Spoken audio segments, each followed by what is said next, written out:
Salvador, January 2001. The cobblestone streets of Pelourinho woke up painted in turquoise blue, canary yellow and coral pink, like a colonial watercolor that resisted time. Tourists from all over the world traversed those historic slopes with cameras hanging around their necks, recording every heritage facade, every Baroque church, every alley that told 5 centuries of history. On that specific Saturday, between the sound of the atabaques and the smell of acarajé, the entire city would witness, without realizing it, the exact moment a smile would disappear forever, taking with it the innocence of an entire family and inaugurating one of the most distressing cases in the criminal history of Salvador. Luana Rodriguez was only 8 years old, daughter of João, a bus driver, and Ana, a seamstress who transformed fabric scraps into colorful dresses. She had grown up amidst the simplicity worthy of a hard-working Bahian family.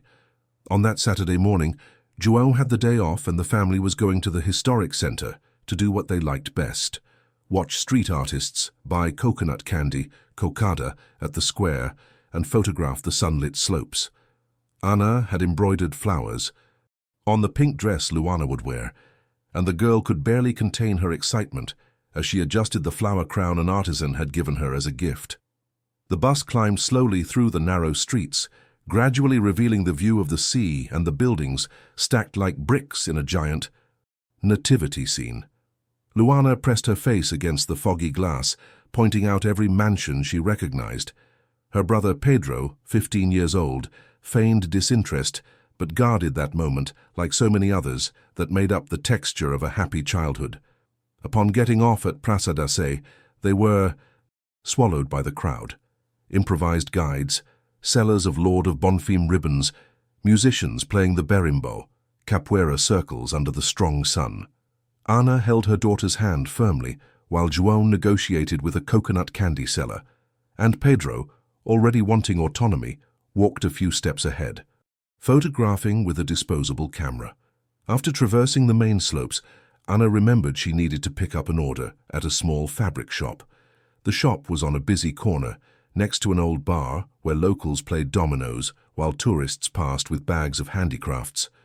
João and Pedro went inside with Ana, but Luana, tired of walking and enchanted by musicians playing out front, asked to stay sitting on a time-worn wooden bench. Ana hesitated, looking at her daughter with that motherly expression that weighs invisible risks. But the movement was heavy. There were people everywhere. The shop was 3 meters away. "Stay there, love. Mummy will be right back. Don't leave this bench, okay?" Luana nodded, adjusted her flower crown, and stayed there, swinging her little legs, observing the hypnotic coming and going of people up and down the slope.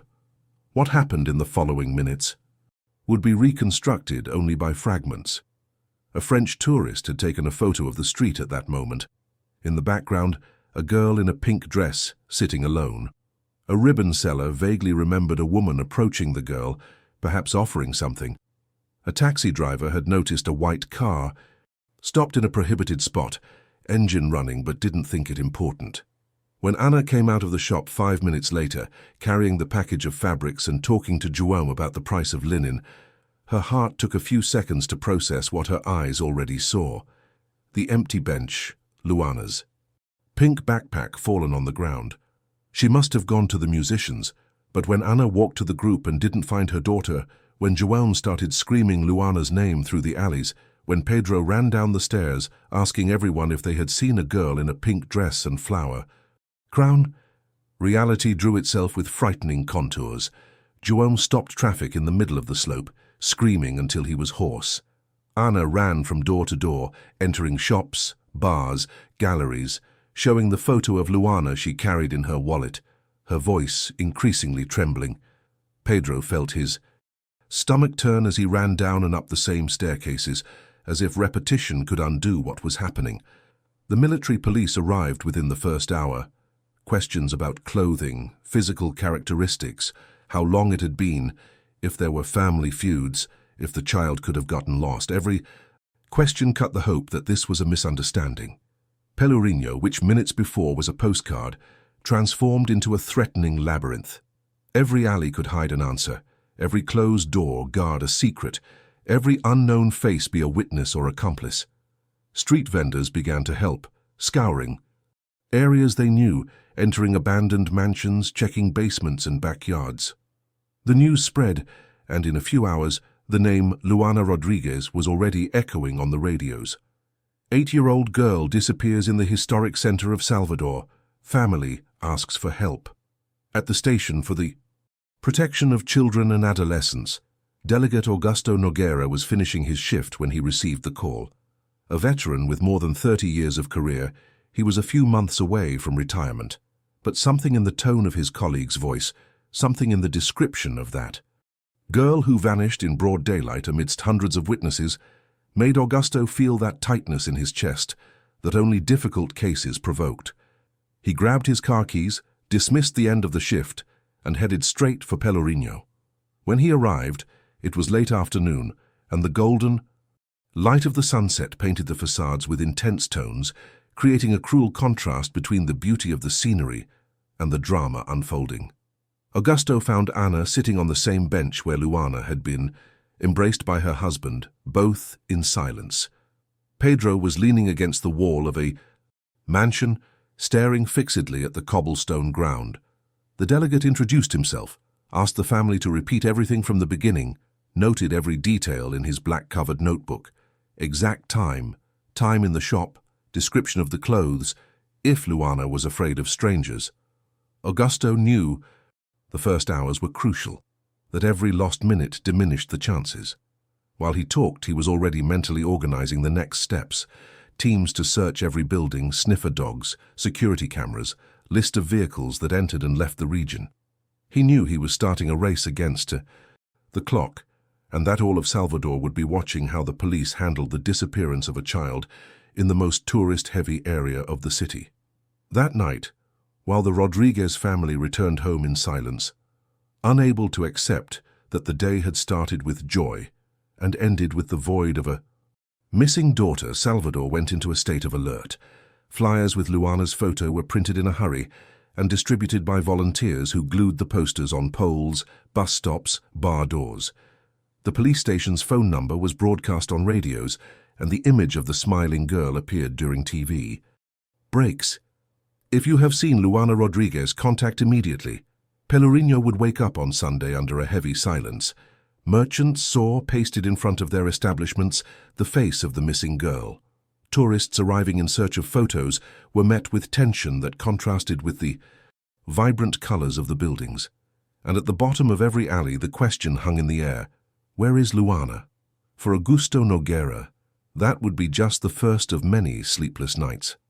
Looking at Luana's photo pinned to the bulletin board in his office, illuminated by the weak light of a lamp, Augusto made a silent promise to himself. He would not let that smile be forgotten. While Salvador tried to understand how a child could simply disappear amidst hundreds of people in broad daylight, the truth was hiding somewhere among those 5-century-old stones, waiting to be discovered. In the minutes Luana was alone on that bench, someone approached. Who was the woman witnesses mentioned? Why was the white car there, engine running, in a prohibited spot? And how, despite so many people around, did no one notice the exact moment the city's smile disappeared? Continue in the next block to follow the first 48 hours of investigation, when every clue seemed promising, but the labyrinth of colonial streets began to reveal its darkest secrets. The first 48 hours after Luana's disappearance were a whirlwind of frenetic action. Still in the early hours of Sunday, civil and military, police teams scoured the historic center, with flashlights cutting through the darkness of the alleys between colonial mansions. Augusto Noguera had mobilized all resources. Sniffer dogs followed trails that got lost in cobblestone corners. Divers checked ancient cisterns in abandoned basements. Teams knocked door to door showing Luana's photo. Every search began with hope and ended with empty hands. Augusto transformed an annex room of the police station into an improvised headquarters. On the walls, detailed maps of the region with red circles marking points of interest, enlarged photos. So of Luana, times noted in large letters, bus routes, list of establishments with security cameras. In the center of the board, pinned with 4 thumbtacks, That photo Anna carried in her wallet, Luana smiling, embroidered dress, flower crown, taken hours before disappearing. Augusto ran his fingers along the lines of the map, trying to find the invisible pattern that connected the fragments. Statements began to arrive from all sides. A lord of Bonfim ribbon seller swore he saw a woman with tied-back hair approach Luana when the girl was alone on the bench, offering something, talking in a friendly way. A French tourist handed over photos of the colorful slopes. In one of them, blurred in the background, Luana sitting alone, observing the movement. A German couple remembered a white car parked in a prohibited spot, just below the slope where the girl was, engine running, someone at the wheel waiting. They couldn't describe the driver or the license plate. An old resident sought out the station saying he had heard a child crying coming from an abandoned mansion on the night of the disappearance. Teams broke down doors, went down to damp basements, searched empty rooms covered in dust. They found only rats, broken furniture, and the echo of their own voices. Augusto crossed out each location on the map, noted every time, cross-referenced every testimony with the grainy images from old commercial cameras. But the fragments didn't fit. Mismatched times, contradictory. Descriptions, details that led to literal and metaphorical dead ends in the Pelourinho labyrinth. Press pressure grew overwhelming. Reporters camped at the station doors, in the streets of Pelourinho, and in front of the Rodriguez family's house. TV programs dedicated entire segments to the case. Security failures, police negligence, the drama of a destroyed family. João appeared before the cameras with red eyes, hands trembling while holding a flyer with his daughter's face, promising he wouldn't rest. Anna could only repeat, "My daughter wouldn't leave there with a stranger without warning. I taught her that since she was little." The phrase sounded like a mantra of despair. Augusto, a veteran accustomed to violent crimes, felt this case had something different. There was a ghostly absence of traces, no abandoned clothes, no lost toy, no sign of a struggle, no scream that had drawn attention. It was as if Luana had evaporated into the hot air of that January afternoon, leaving only the echo of her smile trapped in the photos scattered around the city. He spent nights reconstructing the family's route minute by minute, marking on the map every confirmed step, every accounted minute, every blank space that needed to be filled. As weeks turned into months, Salvador returned to its routine of parties and cultural blocks. Headlines about Luana left the front pages of newspapers, replaced by new crimes, new scandals. But the girl's face remained glued to the city walls like an uncomfortable reminder. Behind the scenes, the investigation began to suffer bureaucratic interference. Superiors, pressured by the lack of concrete progress, began to suggest the inquiry be rationalized, a word that meant reducing teams, decreasing resources, concentrating efforts on more recent occurrences. The Rodriguez family deteriorated day by day. João tried to keep his job, but any passenger entering with a child awakened in him a mixture of hope and anger. More than once he stopped the vehicle in the middle of the route, got out, and breathed deeply on the sidewalk, trying to hold back tears.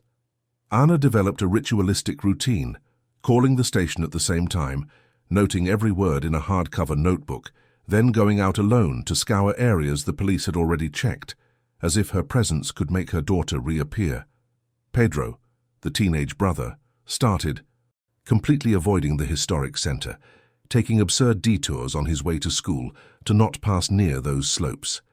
In the third month of investigation, when the case was already starting to cool in the files, something happened that Augusto would only realize months later was the first fatal error.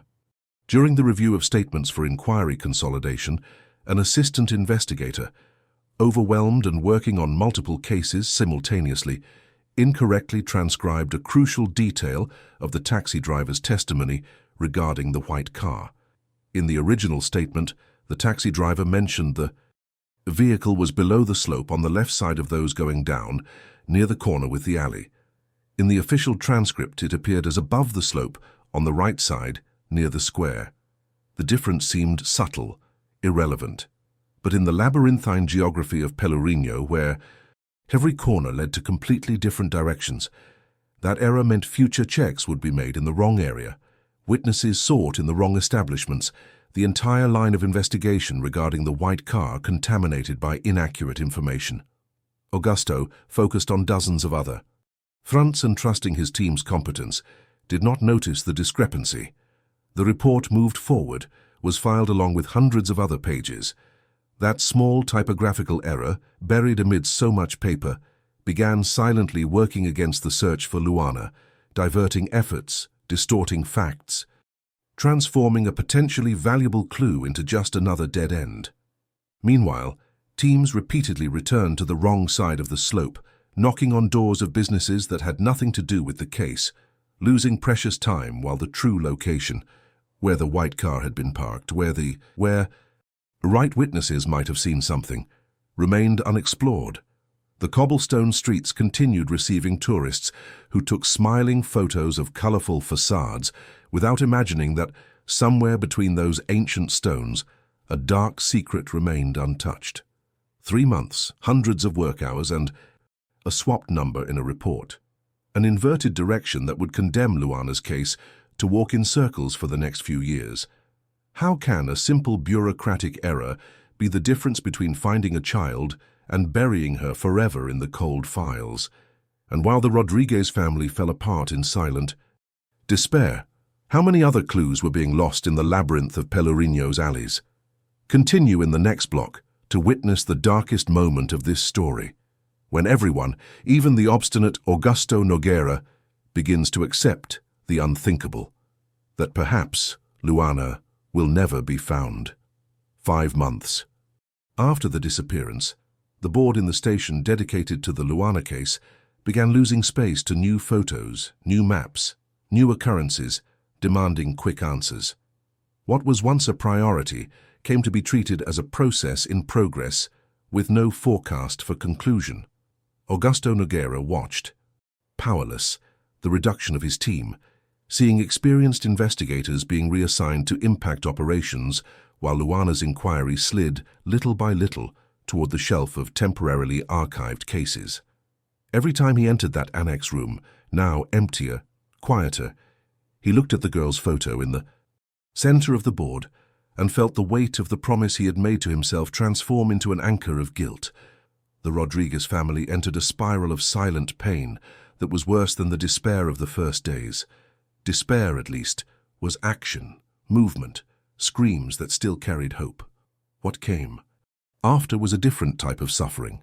Slow, deaf, paralyzing.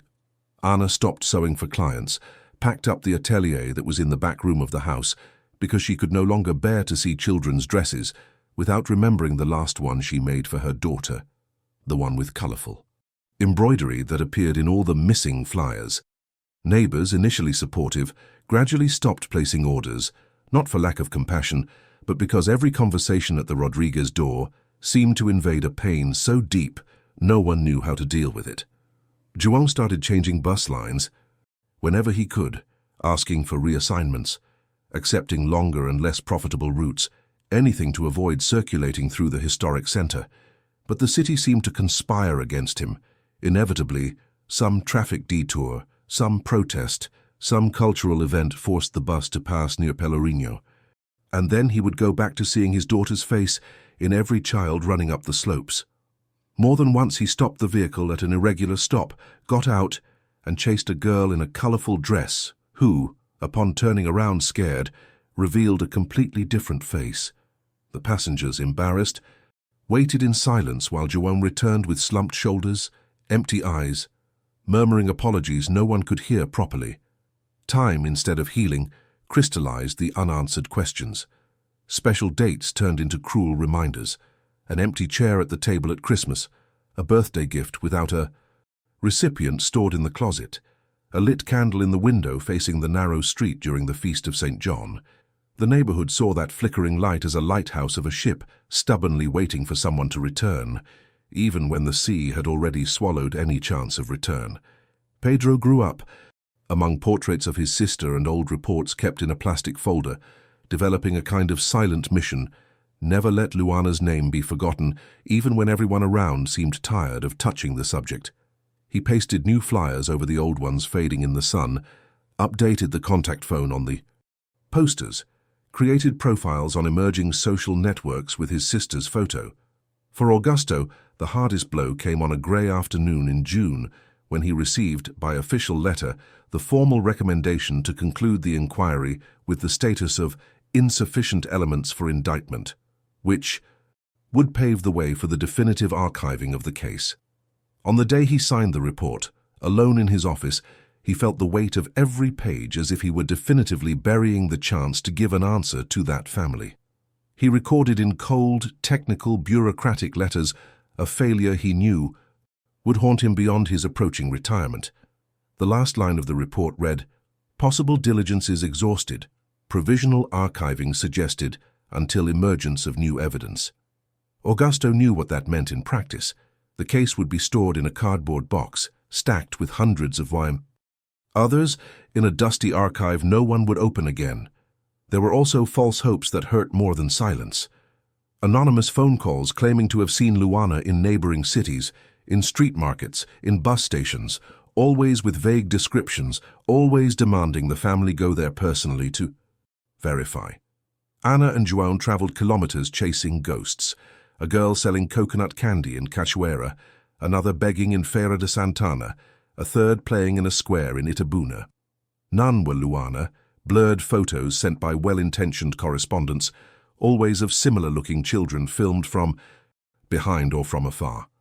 A supposed psychic offering magical solutions in exchange for money, swearing he had located the girl in a green house near water in a small town.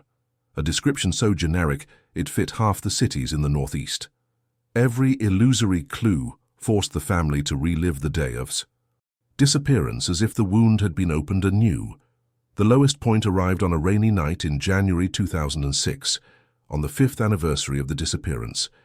Ana was sitting at the table in the cramped kitchen, looking at the simple cake she had made, a tradition she kept every year, lighting 10 candles, as if Luana were just in another room of the house. João entered and stood in the doorway, observing his wife in silence. Pedro, now 20 years old, was leaning against the wall, arms crossed, face hardened by repeated pain year after year. It was then that Ana, staring at the flames of the candles melting slowly, said in a low, almost inaudible voice, "Maybe she won't come back." The phrase, spoken in that cramped kitchen where so many meals had been shared when the family was still complete, broke João and Pedro inside. Not because of the content, because everyone had thought of it hundreds of times in the previous 5 years, but because it sounded less like a rational conclusion and more like the last thread of hope snapping, leaving only the echo of the question, why, reverberating through the peeling walls of the house. Augusto, already retired for 6 months, woke up that same rainy anniversary night with his heart racing. He had dreamed of Luana, not as a lost child, but as a teenager staring at him in silence, asking without words, "Why did you give up on me?" He got up, went to the small office he kept at home, opened the drawer where he kept an unofficial copy of the inquiry, because he couldn't get rid of those papers, and spent hours rereading statements, looking at photos, redrawing maps, as if repetition of the gesture could reveal something that had gone unnoticed. But the years had made everything hazy. Witnesses no longer remembered details.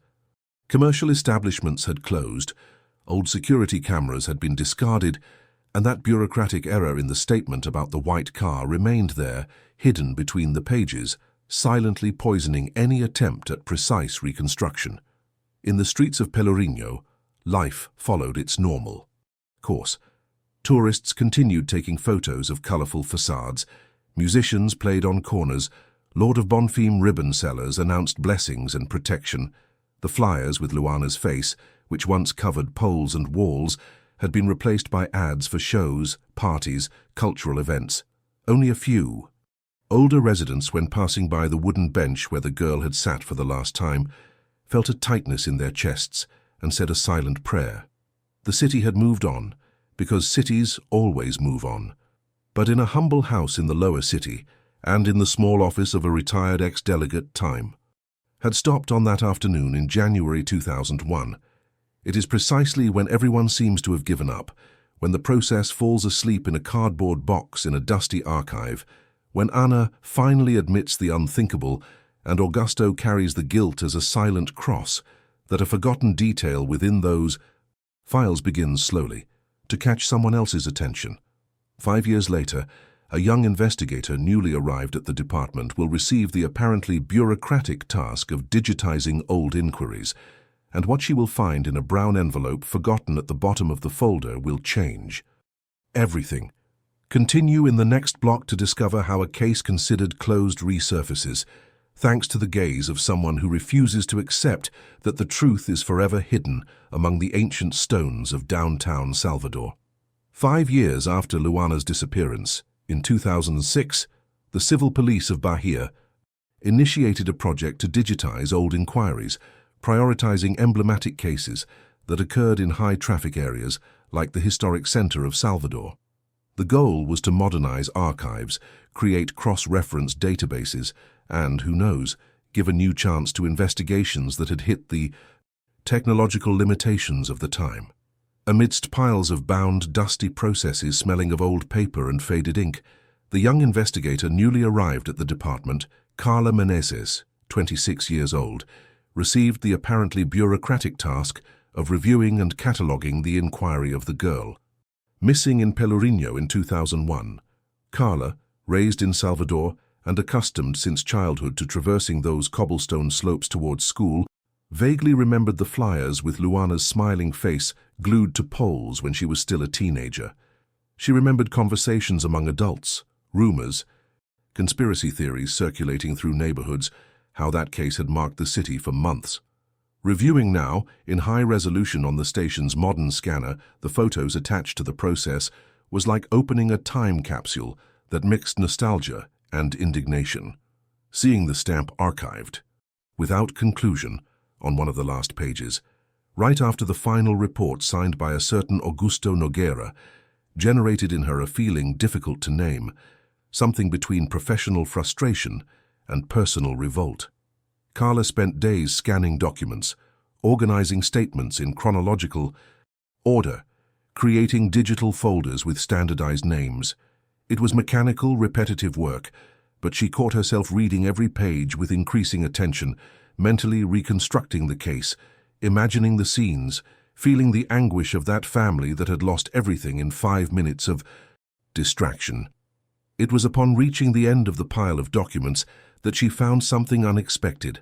A brown envelope, crumpled, forgotten at the bottom of the folder, with the handwritten note, "Tourist Photos, 2001 Analyze."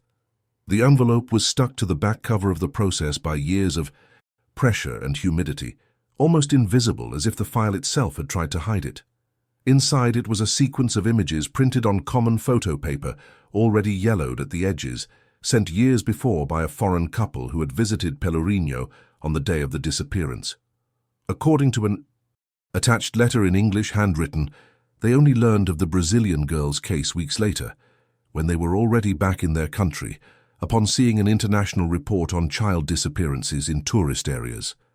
They had then developed all the film rolls from that trip, selected the photos taken on that specific day, and sent them to the Brazilian consulate, which forwarded them to the Salvador police. But apparently, those images had arrived too late, when the investigation was already lukewarm, and ended up archived without proper analysis. Carla began examining the photos, one by one.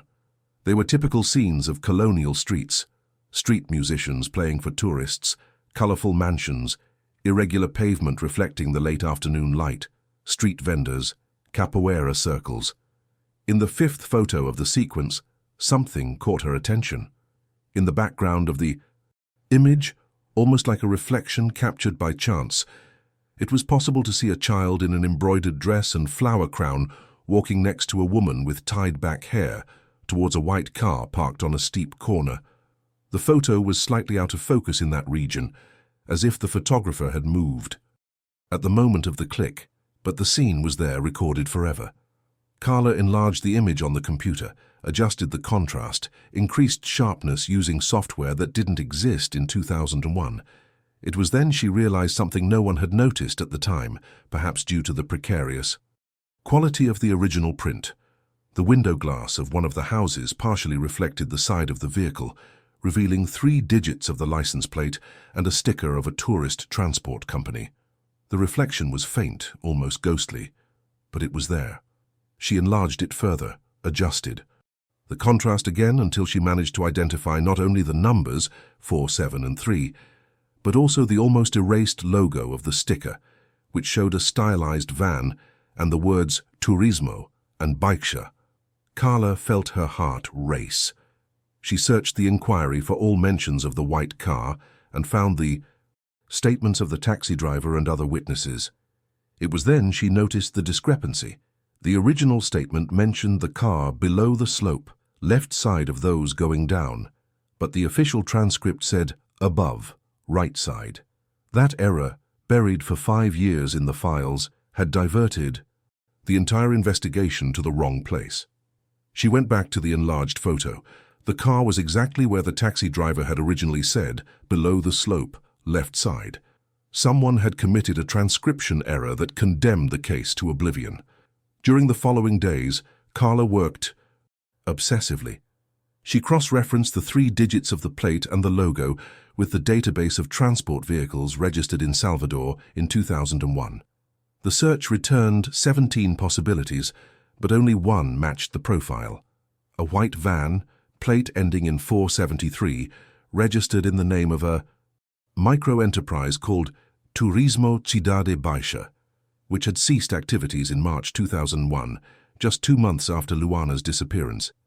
The owner was a man named Renato Fialho, with no serious criminal record, but with a history of small labor irregularities and a police report for disturbing the peace. According to records, Renato worked as an eventual driver hired by hotels to take tourists to Pelourinho and other sites. Carla decided she needed help, and she knew exactly from whom. She located Augusto Nogueira's phone number through the corporation's retiree registry and called.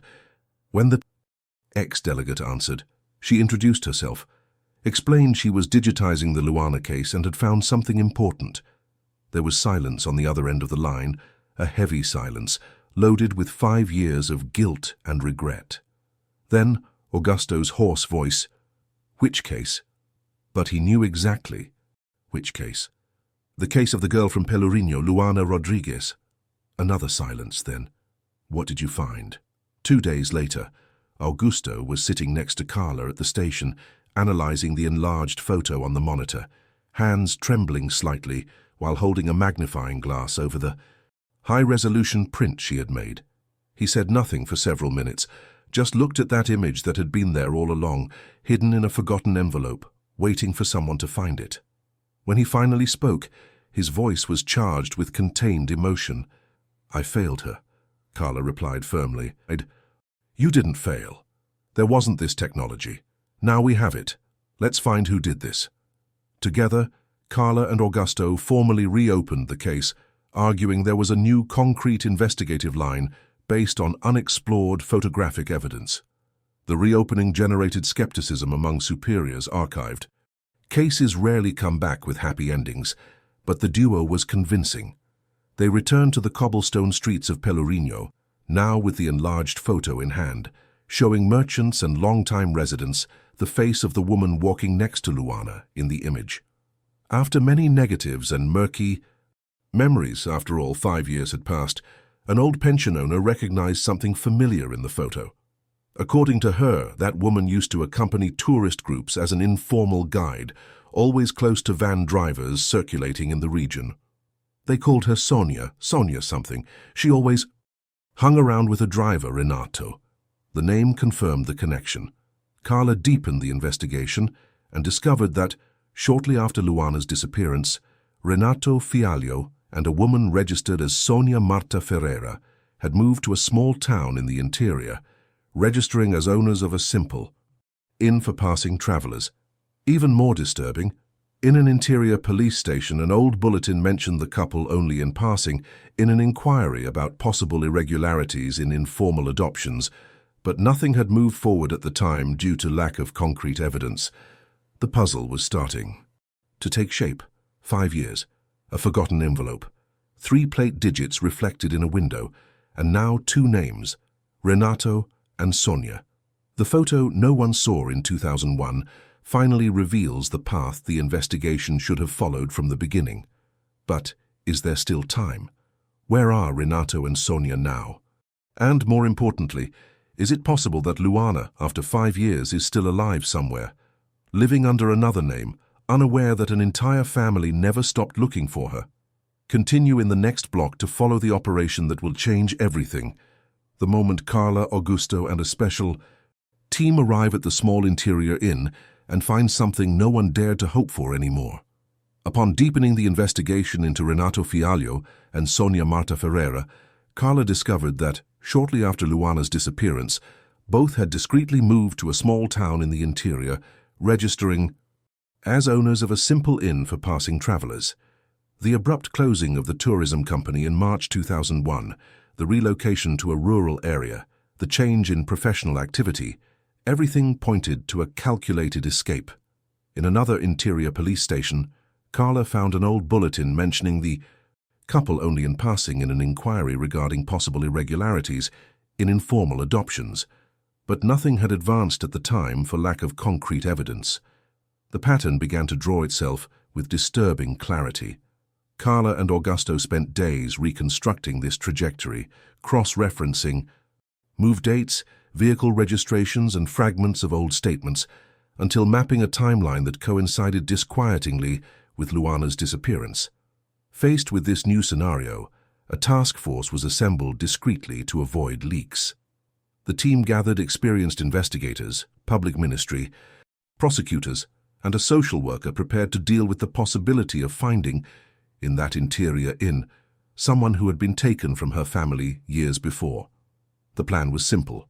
Arrive without fanfare, observe first, confirm identities, and only then act. Upon arriving at the small town far from the colonial slopes of Salvador, the difference in scenery did not diminish the weight of the mission. If in the capital the case had been lost among alleys and tourists, there the challenge was discovering what hid behind the apparently peaceful routine of a family establishment. The inn was on a dirt road, surrounded by trees with a simple hand-painted sign, Posada Recanto, Nook Inn. The place looked humble but well kept, with potted plants on the porch and clothes hanging on the line in the back. Nothing that drew attention, nothing that betrayed secrets. While teams positioned themselves discreetly around the block, Carla and Augusto, accompanied by a social worker, introduced themselves at the inn's reception. They identified themselves as police officers and asked to speak with the owners. A middle-aged woman, hair tied in a bun, appeared from the back, drying her hands on an apron. It was Sonia. Behind her, a man of average height, already graying, observed the scene with a cautious expression. Renato. The couple exchanged quick glances, that type of silent communication only years of complicity allow. Before Carla could start the questions, a teenager came out of the kitchen carrying a tray with glasses of cold water. "Let me get that, Mum," she said naturally, smiling at the visitors. The shock came a few seconds later when Augusto, with the experience of someone who learned to read faces over decades, recognized in that cheerful expression the same smile, frozen in the photos from 2001. Luana's smile, now 13 years old, longer hair, body already transitioning into adolescence, but still carrying in her features the girl who had disappeared in the cobblestone streets of Salvador. The flower crown had been replaced by a simple elastic band. Holding her hair, but the eyes were the same. Carla felt her heart race but maintained professional composure. Augusto, beside her, clenched his fists discreetly, fighting to contain the emotion.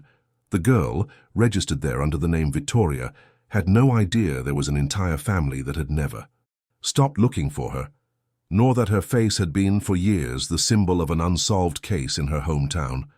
She had grown up believing she was Renato and Sonia's daughter, having a vague memory of an aunt who took care of her when she was little, before coming to live permanently with her parents. Her life had been built on a carefully constructed lie. The procedure was careful and slow, without unnecessary dramatization. Carla explained they needed to clarify some issues regarding documentation and old records. Renato and Sonia were taken to the local station to provide clarifications, while the social worker stayed with the teenager, talking gently, preparing the ground for the revelation to come. School documents, birth certificates, and medical records were requisitioned.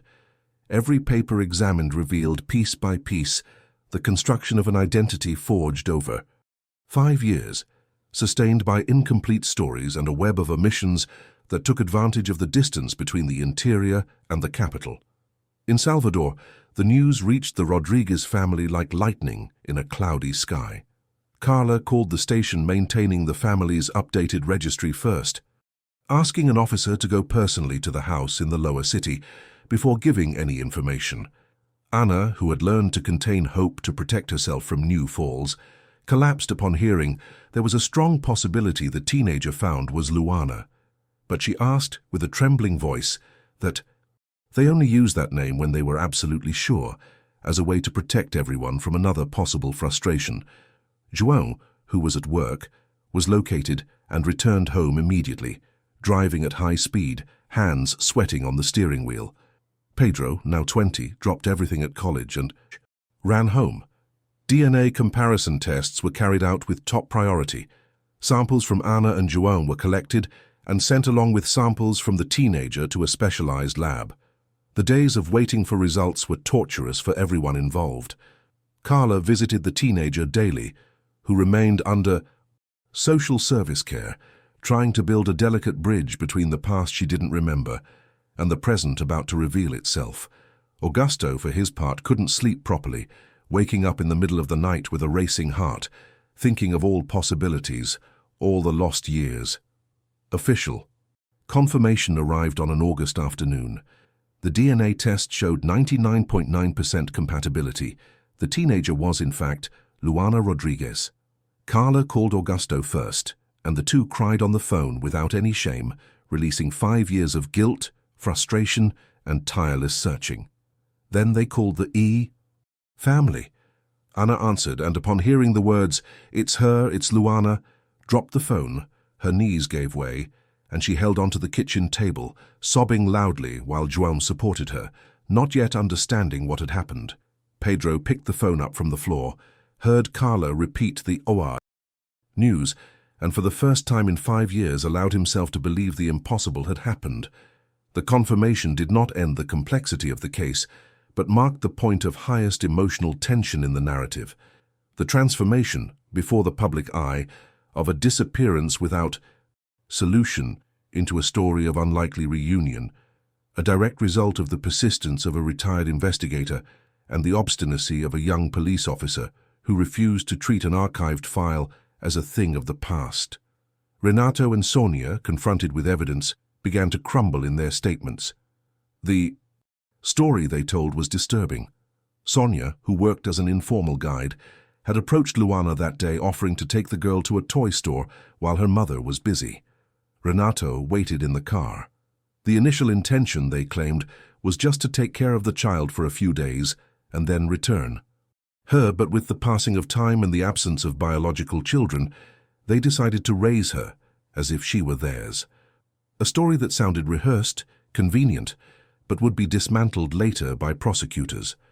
With Luana finally located and the truth beginning to come to light, it remains to be understood how the city that wept for her disappearance will react to the reappearance of this smile.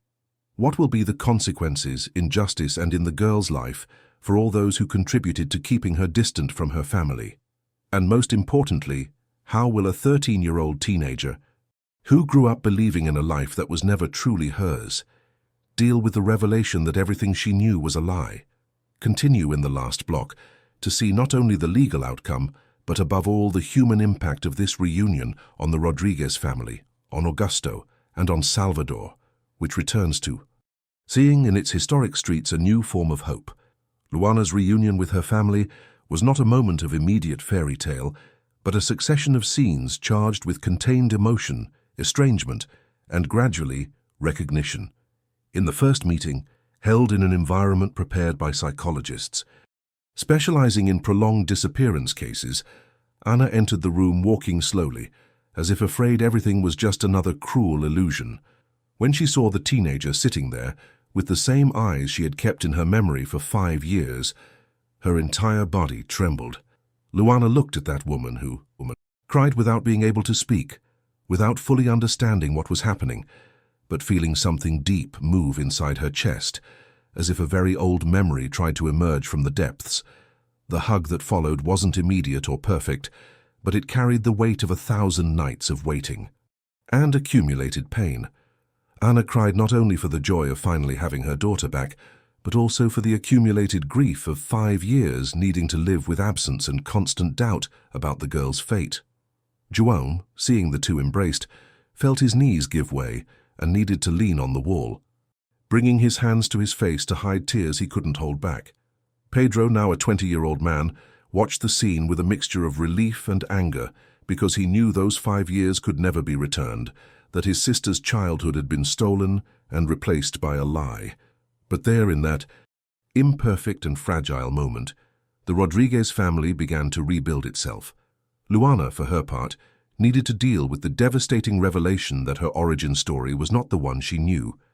Sitting before old photo albums Anna had brought, images of birthdays, walks through the colonial streets of Salvador, records of an interrupted childhood, she began to build within herself a delicate bridge between the life she vaguely remembered and the life taken from her without her having any choice. There were fragments of memory emerging slowly: the smell of acarajé, the sound of atabaques, the sensation of holding someone's hand while walking through cobblestone streets. Memories she had always believed were dreams, but now gained form and context. Justice initiated the formal process against Renato Fialho and Sonia Marta Ferreira, investigating the participation of possible third parties, and networks facilitating disappearances. During interrogations, the initial story the couple told began to unravel under pressure from evidence and psychological expertise. Renato ended up confessing that Sonia had planned approaching Luana that day, taking advantage of the trust children naturally place in friendly women. Sonia, in turn, initially claimed the intention was only to give the girl a better life, but subsequent investigations revealed prior attempts to approach other children, evidencing a predatory pattern going far beyond an isolated impulse. The trial, followed by the press, became a symbol that old cases, even considered unsolved, could be revisited and corrected, reinforcing the importance of well-preserved archives and modern technologies applied to investigation. Augusto Nogueira, who had carried for years the weight of an inquiry archived as a personal failure, finally found some peace seeing the Rodriguez family reunited, even aware that no judicial decision could fully return the lost years. On the day of the official reunion between Luana and the family, he was invited to be present, and when Anna hugged him and said, "Thank you for never giving up on her," Augusto finally managed to forgive himself for the bureaucratic error he hadn't noticed, and for the 5 years the case remained buried in files. He understood that persistence, even when it seems useless, can make the difference between a story ending in tragedy and one finding, however late, some form of justice. Carla Menezes, for her part, became a reference within the corporation as an example of how attention to seemingly minor details, like a photo forgotten in an envelope, could change the course of an entire story. She continued working on digitizing old cases, but now with renewed conviction. Every archived process represented a concrete life, a waiting family, a truth-deserving discovery. The Luana case became a reference in police training courses, demonstrating the importance of document preservation and careful review of inconclusive investigations. Over time, Luana began visiting Pelourinho accompanied by family and prepared professionals in a kind of reconciliation ritual with the place where her life had divided into before and after. Walking again through cobblestone streets, seeing colorful mansions at sunset, and hearing drums echoing between historic facades helped transform a trauma setting into a space of reconstruction. On the first visit, she stopped before the wooden bench where she had sat for the last time as an 8-year-old child, touched the worn surface with her fingers, and allowed herself to cry. That crying wasn't just of sadness, but of liberation, of reconnection with a part of herself that had been forcibly erased. The city, which had followed the case since the first missing posters, celebrated Luana's return in a discreet but profound way. Awareness projects about missing children were created in schools in the historic center, and the girl's face, now a teenager, came to represent not an inexplicable absence anymore, but the idea that perseverance can sometimes defeat time. Anna and João engaged in support groups for other families living the nightmare of disappearance, transforming personal pain into collective strength, offering other parents the hope they themselves almost lost. Pedro, inspired by the search journey his family lived, chose to pursue a career in law, focusing on the rights of children and adolescents, motivated by the certainty that every process is, behind numbers and pages, someone's concrete life. Luana, with continuous psychological support, began to build her identity from fragments of two lives. She didn't completely reject the memories of 5 years lived under a lie, but learned to contextualize that period as an experience that, although built on crime and manipulation, was also part of who she was. Gradually, she went back to using the name Luana, resumed contact with cousins and relatives who had participated in her interrupted childhood, and began creating new memories with Ana, João, and Pedro. The process wasn't linear or easy, but every small step represented a victory against the crime that tried to erase her true history. Renato and Sonia's trial ended with significant convictions. Both were sentenced for qualified kidnapping, ideological falsehood, and other related crimes. During the reading of the sentence, Luana was not present. Psychologists considered it would be harmful to her recovery process, but Ana, João, and Pedro were there, witnessing the moment justice finally recognized the crime committed against their family. When the judge banged the gavel, Ana felt for the first time in 5 years she could breathe, deep without the constant weight of uncertainty. Upon closing the Luana Rodriguez case, Salvador returned to looking at its churches, slopes, and colorful facades with new meaning. Behind every tourist postcard, there are stories of loss, struggle, and reunion that rarely reach headlines.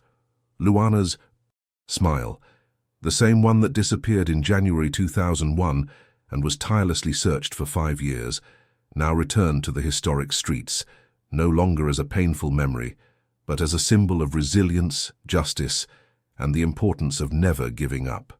The ancient stones of Pelourinho, silent witnesses of 5 centuries of history, now also guarded this narrative, the story of a city that lost a smile and refused to forget it until it could finally come home. The Luana Rodriguez case reminds us that every dusty archive holds a story deserving to be told.